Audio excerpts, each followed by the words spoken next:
Olá, meus queridos alunos, tudo bem com vocês? Aqui professor Léo para trazer mais uma aula para vocês e hoje nós vamos falar um pouquinho sobre o Barroco Mineiro, ok? Bom, dentre as principais características, o Barroco surgiu, como vocês já sabem, como nós já estudamos, na Itália no século XVII. No Brasil, Minas Gerais acabou se tornando o centro ou o berço da arte barroca do Brasil, brasileira, em razão do ciclo do ouro, ok? Essa questão acabou atraindo os portugueses para essa região e, consequentemente, todos os recursos e todo o trabalho artístico estava saindo deste centro cultural, ok? Isso não quer dizer que o resto do Brasil não tinha a produção artística barroca. Também existia, mas principalmente no Rio de Janeiro, na Bahia, São Paulo, mas Minas Gerais acabou tornando-se o centro da arte designada ou denominada arte barroca, ok? A arte barroca ela é caracterizada principalmente por pompa e muitos detalhes e muitas cores, muito trabalhado principalmente com o ouro, ok? Uma questão extremamente importante é que a arte barroca estava centrada em três linguagens específicas, que são a arquitetura, a pintura e a escultura, sendo a escultura talvez uma das mais fortes e mais conhecidas no mundo inteiro, a arte barroca do Brasil, ok?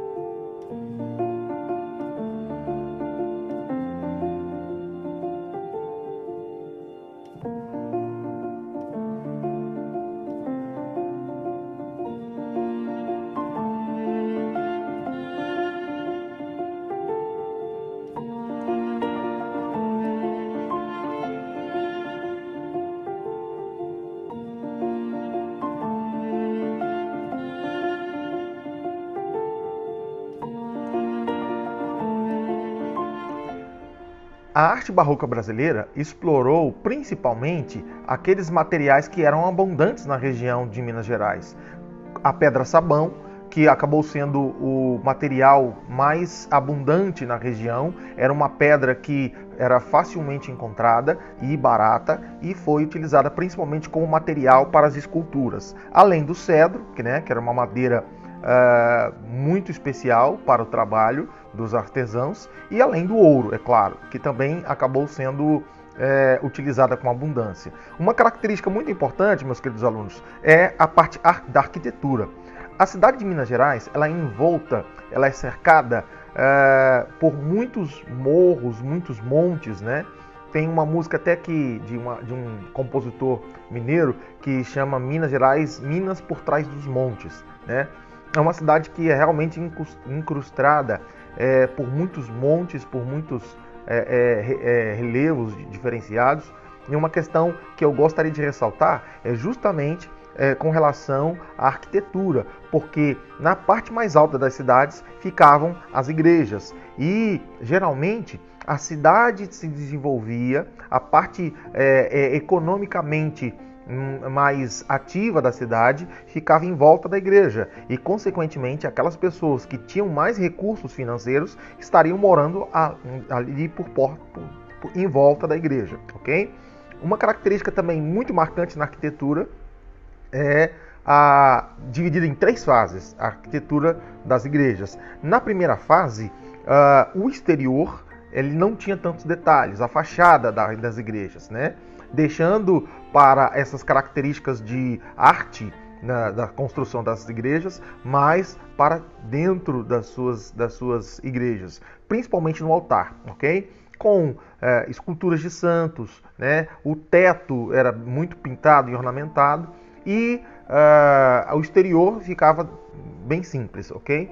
Na segunda fase, aí a gente já tem algumas janelas, os portais, as torres já tinham alguns detalhes e tudo isso já dava características da arquitetura barroca, né? Na terceira fase, aí a gente já tem um equilíbrio total entre o exterior e o interior das igrejas, sendo que nas fachadas já tem informações visuais diversas, muitas informações visuais, ok? Nas janelas, né, colunas, onde ficam os sinos, Tudo isso com uma suntuosidade muito assustadora, com muita informação visual. E, consequentemente, no interior, aí a gente tem, nessa terceira fase da arquitetura, o muito ouro, tá? Muitos detalhes em ouro nas igrejas, além de muitos santos, às vezes contando diversas histórias, vitrais, tem muitas janelas, né, com diversas histórias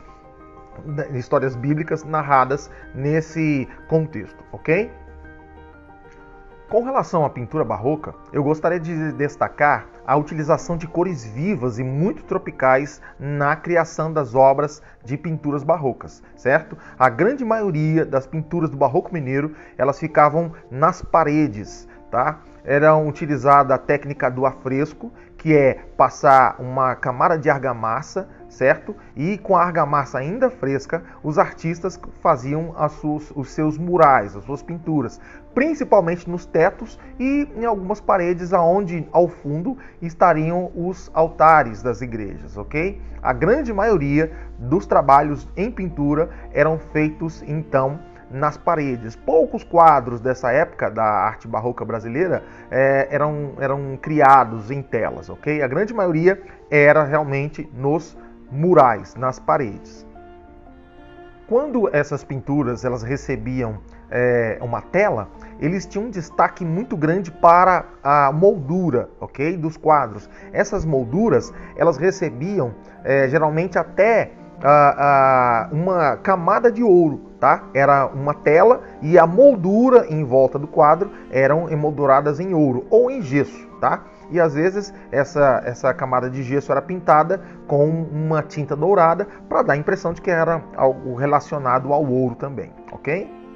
Com relação às esculturas do período barroco, eu quero destacar o alto realismo empregado pelos escultores. Eles faziam questão de que as suas esculturas tivessem uma realidade muito próxima de uma pessoa normal. Às vezes essas esculturas tinham tamanho de pessoas, os ossos, a pele, a musculatura, os olhos, né? Era tudo feito com um rigor tão grande a ponto de confundir pessoas se eram pessoas reais ou se realmente era algo que foi esculpido.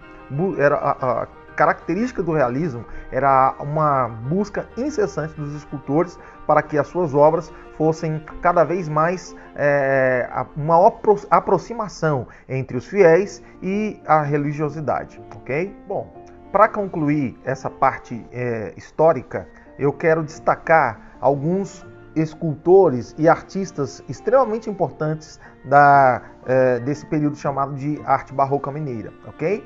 Eu quero destacar o Mestre Valentim, que apesar de estar baseado no Rio de Janeiro, ele era um artista muito presente naquilo que era produzido no Barroco Mineiro.